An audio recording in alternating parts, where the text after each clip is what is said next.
తమలపాకులు వీటిని తీసుకుంటే ఆహారం తేలిగ్గా జీర్ణమవుతుంది.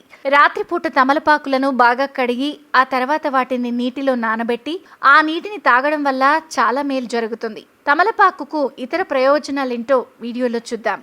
తమలపాకును రోజు వేసుకోవచ్చు. ఇలా చేస్తే అజీర్తి నుంచి ఉపశమనం లభిస్తుంది. తమలపాకు రసంతో వాము కలిపి తింటే ఎముకలకు బలం లభిస్తుంది. తమలపాకు రసంలో కొద్దిగా సున్నం కలిపి తీసుకుంటే గొంతు సమస్యలు రావు. తమలపాకుల్లో ఉన్న పోషకాలు ప్రాణాంతకమైన క్యాన్సర్ రాకుండా నిరోధించగలదు. తమలపాకు కాడలను ఉప్పు వేసి దంచి రాసుకుంటే ఒళ్ళు నొప్పులు తగ్గుతాయి.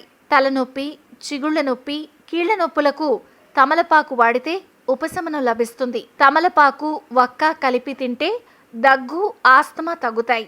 జలుబు, దగ్గు తగ్గాలంటే 2 కప్పుల నీళ్లలో 8 తమలపాకులు వేసి మరగపెట్టి ఆ కషాయం తాగాలి.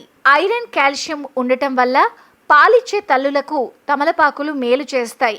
అందుకే డెలివరీ అయిన తర్వాత పెద్దవాళ్ళు పాలిచ్చే స్త్రీలకు కిళ్ళి చుట్టి ఇస్తారు తినమని.